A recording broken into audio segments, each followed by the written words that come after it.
A realtor that works in my area qualified a potential client, showing them a property, and he made an eerie confession to her that led to police involvement. Today, we're going to be talking all about showing safety. So, welcome to Safe Realty. I'm your host, Shannon Cutler. I'm on a mission to educate my listeners so they don't become the next news headline. As a former police officer with 18 years of investigative experience and now a real estate agent, I guide realtors on how to handle their own security in vulnerable situations and develop best safe business practices. If you enjoy learning new tools to improve your safety, I'm going to ask you follow this podcast. And if you would leave a review, even better, share it with your friends or play this episode at your next office meeting. Trust me, you'll all get something out of it. It will go a long way in a short period of time. So today we're going to talk about showing safety. Real estate agents do this all the time. It is the crux of their business. It's how we get people to find their new homes. And I did a house hunting trip with an RCMP family 2 weeks ago. I think we viewed 17 homes in 2.5 days. So we are in it. And that is a very common, a very common thing for us to do. And it's just the way it is. However, sometimes we aren't as familiar or as comfortable with our clients as we would like, and we are then showing properties to people who are near or complete strangers. I think 2 episodes ago, I talked about vetting potential clients. So if you want to hear more about how to protect yourself prior to meeting somebody so that they aren't a true stranger, take a listen to that. I'll link in the show notes. So let's just go back to the story that I led with at the beginning. So a female agent qualified, I don't mean qualified a client like, do you have a mortgage in place, or, are you ready to buy? Give me your finances. I mean qualified them as in that they were a legitimate person. They were who they said they were. They followed my advice. And this fellow was coming up to view a property and said that he was a mortgage broker. So this fellow comes up, goes out to a semi-remote, not remote, but semi-rural, larger property with this female agent. And they start to look around, getting a little bit of an uncomfortable feeling about this guy. And then he says to her, "Oh, just so you know, I was a suspect in the murder of Lindsay Buziak." Like, ding, ding, ding, ding, alarm bells going off everywhere. Lindsay Buziak was a Vancouver Island realtor who was murdered in a showing in a home in 2008. And that is still an unsolved crime. So this male said that he had been a suspect in her homicide. He did say that he had been cleared by police. However, at that time of him making those comments to this agent at the showing, she had no way of knowing this. She was scared for her life. All you want to do is just run, like just turn around and run. And if she had the opportunity, that might not have been a bad plan to run to her vehicle, call 911 and say, "This freaking crazy guy just told me that he was a murder suspect in a homicide of another real estate agent. I am a real estate agent alone with this crazy idiot on this remote property. I need some help." Even if the guy wasn't going to kill her, which he wasn't. But at the time, that may have been her belief. Why did he bring this up to her? Why did he say such a stupid thing alarming her? Like, it makes no sense to me. A reasonable person would not make those comments if he had been a suspect and he was cleared. Keep it to yourself. Like, you stupid jackass, keep it to yourself. Why are you trying to scare this person? The only purpose of those comments was to alarm and invoke terror. There's no other reason for it. Zero. A reasonable person would not do that. Okay, so that brings us to the topic of the day, showing safety. This person, this real estate agent, she did what she was supposed to do. She verified who this guy was prior to showing the property to him. So she did all the things right. She couldn't have predicted that this was going to happen. And when we talk about these things, there's never a purpose of blaming or fault. It's just awareness and education. So that just brings all these things we're going to talk about today right to heart. This is part one of showing safety. It requires more than one episode because no one wants to hear me ramble on for more than 20 minutes anyways. But we're going to talk about showing safety and preparedness today. And then next time we will talk about what to do in a showing should things start going sideways and you need to, to come up with a plan. So vetting is done. We know who we're meeting, sort of. You either do or you don't. Some people, like my RCMP family, I was very comfortable with them prior to their arrival. Others are virtual strangers. And let's be honest that, probably half of our business are going to be virtual strangers. Hopefully we've qualified them in some way. We've done the vetting. We figured out a little bit who they are, ran their socials. We've maybe had a meeting in public or Zoom or at the office. We know who we're going to go see. Maybe our comfort level is a little bit better. But let's start with number one. What are we going to do before we go to a showing? So we book our showings for the day, whether it's one or like me last week, 7, 8 a day. I have a showing schedule. So I do my showing schedule up. It's a little Canva template. I drop that as a JPEG in a text to my clients or an email with whoever they are, print out if they're older, and they know where we're going, what time we're going, what the address is.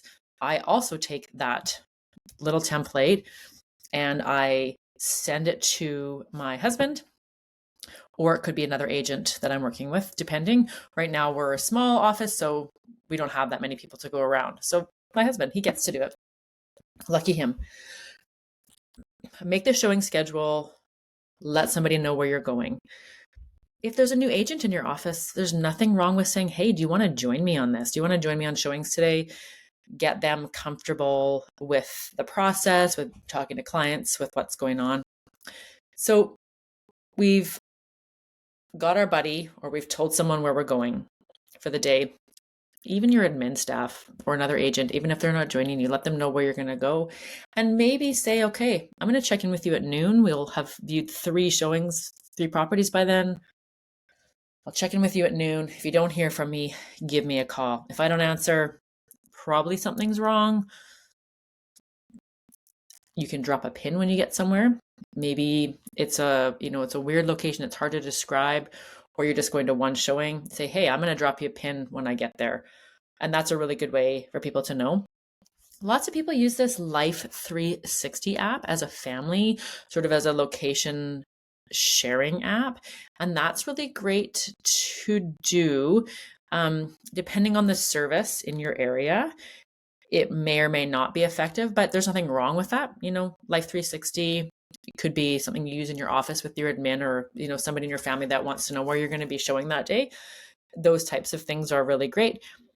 You can share your location services on your phone. Like in my family, I have my kids on, and their phones have share my location. I share my location with them. Although where I go is I'm usually literally sitting here at my desk. My life is so unexciting, but their life is a little more exciting, and I get to see where they're going. And if I get a call from the school that said my son wasn't in class, and I checked his phone, I could see that he was in class, or he left his phone in his locker. But anyways, he's a good kid. He's not skipping school. Anyways, you can see where they are. So sharing location is a great idea, and setting a time to check in and doing that check-in. If you say you're going to do it, just follow through. And if you have clients there, say, hey, I'm sorry, I told my admin, I told my husband, told my partner I was going to check in at this time. Give me a few minutes to do that. Go grab a coffee or use the washroom or whatever. I'll see you in a minute. And all this being said, we're super dependent on our phones. So make sure your phone is charged before you leave the office. Oh yeah. And I don't know if you're in a place like Vancouver or rural Vancouver Island, I guess, or anywhere rural, but we have a hell of a lot of rock here. And sometimes your Bluetooth or your access to update your apps on your phone is ineffective because of lack of service. So make sure that you update all your apps that you're using that day before you leave the house. It has bit me in the ass a few times by not doing that. Okay, so number 1 overall is plan your showings, know where you're going, who you're going with, have a scheduling time. This is location is number 1. Number 2, know your area, your property, where you are going. So the previous one was planning your your day in your showing. So this one is actually knowing your location, knowing your situation. So are we going to be showing properties in a very remote, isolated location, like these small islands we deal with off of Vancouver Island? Are we going to a 5 or 10 acre property? Post pandemic, everybody wanted to move to a friggin' farm from the city. And I would take them to a farm and they were like city suburbia folks. I'm like, you want to see what 10 acres looks like? Let's go. And there would be these weird hunting skull heads everywhere on the properties, and they would run back to the city as fast as they possibly could. So let's know where we're going. Type of property, high-rise apartment building versus regular neighborhood, rural, semi-rural, very isolated, high crime, all of the things that we should have some kind of idea. And if you don't have a full idea because you're not as familiar with your location, Google Map it, Google Earth it, have a look at the street view, have a look at the overview, see that, oh yeah, I'm bringing kids with me today. It looks like there's 3 giant ponds on this property. I better let the people know there's huge ponds with no fences. Heads up, these types of things that could come up, make you look like a great agent, but also give you an idea as to where you're going and how to keep yourself safe. That brings me to my next point. So I work Central Vancouver Island off of Vancouver, BC. I am not going to go to downtown Vancouver and show a high-rise apartment. That is not my area of expertise. I like to hang out down there, but I have no knowledge of that area. I'm not going to represent somebody in that area. Use your local agents who know their service area. They're the experts in that type of property, in that neighborhood, all the things that it involves.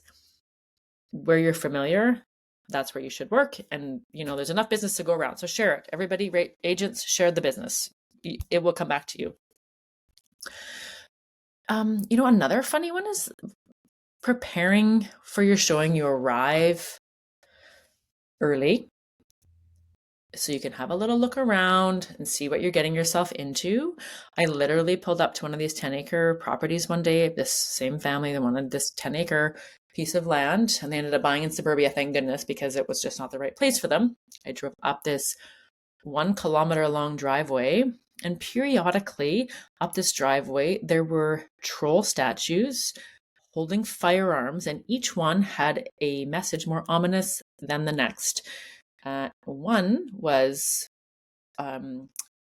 you will be shot on sight if you're trespassing. So I thought we should just turn around and leave, even though nobody was on the property and no one is actually going to shoot us. But if you don't go early and have a little look around or have some familiarity with your properties, you're going to be, getting yourself into some trouble or finding yourself feeling really unsafe when you go up there. Okay, we've looked on Google Maps. We're familiar with our area. We know what kind of property we're getting ourselves into. So now we are going to go early. We're going to park our vehicle. Remember where you park. If you're in a busy downtown area, remember where you're parking. Or like, ever go to IKEA and come out the wrong door and it takes you 45 minutes to find your car and you're honking and beeping using your alarm on and off because you can't locate your car? Yeah. So that happened to me. I'm sure it's happened to everybody. But if you're not parking in the driveway or on the road in front of a house, remember where you have parked your vehicle. And if you are parking at a house, my recommendation to you is to back your car in so that your nose is at the edge of the driveway and you are unable to be blocked in, or park on the road so that you can pull out easily and not get blocked in. Oh my God. 2 weeks ago, when I was doing this showing house hunting trip, we had snow on Vancouver Island, which we don't usually have. And I let my clients park in the driveway. I parked on the road in front of the house behind this van, but I got too close to the van. And when they left and I was to meet them at the next showing, I was stuck and I couldn't get out of this spot. I couldn't go forward. I tried to back up. I just spun myself deeper and deeper. I couldn't go forward. There was a van in front of me. So I had to go knock on the door, and this super sketchy guy came out and moved his vehicles. He was very, very kind, but he was super sketchy. And I was like, okay, thank goodness that he was home, or I would have been stuck here on the side of the road. I did not park in a smart place. I did not think about, I'm just so arrogant with my old growing up in a place that was covered in snow that I thought, oh, don't worry, I can get out of here. But anyways, I learned my lesson and I will be more careful when I park. So back your vehicle in so you can easily exit, park it in a place where that you feel that if you had to get out, you could do so quickly and you wouldn't be blocked in. That is ideal. Okay, so we have talked about your showing schedule and letting people know, taking a buddy, dropping a pin. We've talked about going to locations a little bit early and knowing the type of property, high crime, low crime, inner city, suburbia, rural. High crime, we didn't go over that much, but if you are going to a high crime area, it is very important to be safety in numbers and to be visible and loud. And let's try and avoid showings at night. I just think there's no reason to typically. And if you are showing at night, that's a whole other topic. Take a buddy, have somebody with you. It's really most ideal. The third thing we're going to do is we are going to talk a little bit about opening up and being in safety pockets during the showing. It may sound a little over the top, but these are things that agents want to talk about all the time. I did a lecture yesterday to a group of new agents in our board, and that was one of the things they really wanted to talk about was showing safety and who should go in first and who should go up first and who should be here and who should be there. So let's talk about that next. Okay, so we've gotten there early. We've opened up the door. Our clients are not here yet. So we open the door, we go inside and give a little announcement, even maybe before a knock on the door. Lots of times people are home. I've gone in and done an entire showing, and the last bedroom we've gone into, we've discovered a person sleeping in the bedroom. I have gone in with teenagers showering in their house. Even because I knocked and banged on the door, it doesn't sound like anybody's home. We have a showing booked. We go in and there is somebody in the shower, or a dog has come out snarling and growling at me. So get there, get your key access. Preferably you do it prior to your clients arriving. Give a big knock, knock, knock, knock, knock. Open the door. Hello, it's a realtor. I have a showing. Is anybody home? I used to knock, knock, knock. Hello, police. And nobody would be happy to see me. Now people are actually typically happy to see me, which is a little bit nicer of a feeling when you walk into a home. Hello, realtor, anyone home? No answer. Okay, good. No one's home. Go in. I lock the door behind me if my clients are not there yet. Do a quick walk around to get familiar with the property, especially if it's a larger home. Have a quick look, turn all the lights on, have a quick look at exits, and make sure the house has been secure and there's no one sleeping in the beds. Everybody, or if there, one time I went in and there were piles of dog poo on the floor. I mean, then I just went back out and said, hey, let's not even go into this one. I'm not cleaning this dog poo up. This is not, but let's not even go in. So it could save you also like some time and energy, but it's a safety thing. So if your clients are right behind you, that's also okay. You can always tell them, just give me 1 minute to verify that the house is empty. I'm going to go in and turn the lights on for you so it's a welcoming space. Give me a minute. And people are more than happy to stand out front and look around. Check out the neighborhood. Stand and have a look and listen. Make sure there's no sounds, the highway isn't too close, no sounds you don't like, or a neighbor that you don't like the look of, So if you tell people, give them a little suggestion as to what to do to spend their next 2 minutes, they're probably pretty happy to do that. Okay, so you go in, you verify the house is safe to go in, the property's accessible. We're all going to go in now together. If it's a small space, like a 1-bedroom or a studio apartment or condo, we don't all need to crowd in there. You can stand at the door where the exit is and say, yeah, have a look around. Let me know if you have any questions. Point out anything specific that you think they should know, but we do not need to bunch up in a house. Why do we go to the bathroom together? Why do we all need to go into a bathroom or a closet? It is so awkward and unnecessary. It's a bathroom. Let them go in.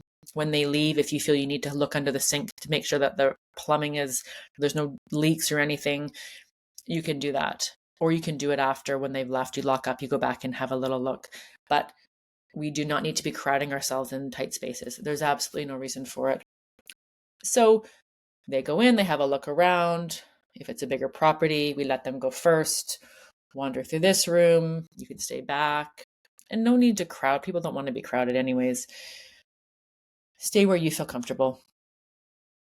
If you're getting into an elevator, that's another one, and you're not feeling super comfortable, there's nothing wrong with, saying to the person, especially if it's a new client that you're not really familiar with, there's nothing wrong with saying, you know what, excuse me, I got a tickle in my throat. Please go on ahead. I don't want to get you sick. I feel something coming on, or there's a stomach bug going around in my house. No one wants to get a stomach bug. Everybody knows what comes with a stomach bug. Nobody wants it. So if you say, hey, I wasn't feeling well this morning, my kids are sick, my spouse is sick, my partner, whatever, you go on ahead. I don't want to be in a tight space with you so you don't get sick. If they're a creep, they'll be like, oh no, it's okay, come on in, I don't mind. No, you know what, I would feel more comfortable if you went ahead. I'll meet you up there. Go walk the halls, send them up on the elevator, come back down, you yourself go up. Gives you a few minutes to adjust and to be prepared.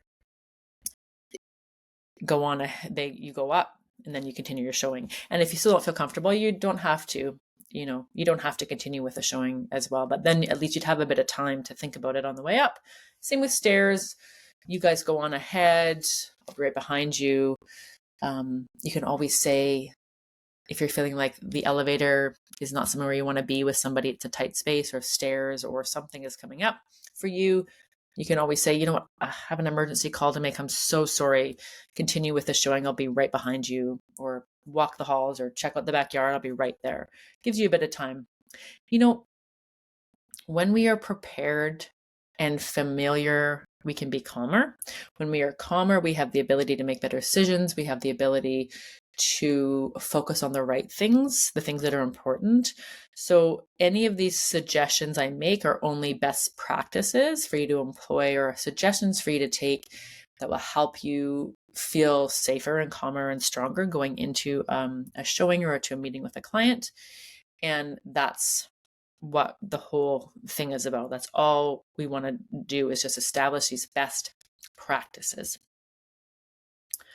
So on showing safety part 2, we're going to go over what to do in a showing when things start to get uncomfortable, things to say, best practices of how to get out of a situation, or what to do next in order to, if things are starting to either just be uncomfortable and or in an emergency situation.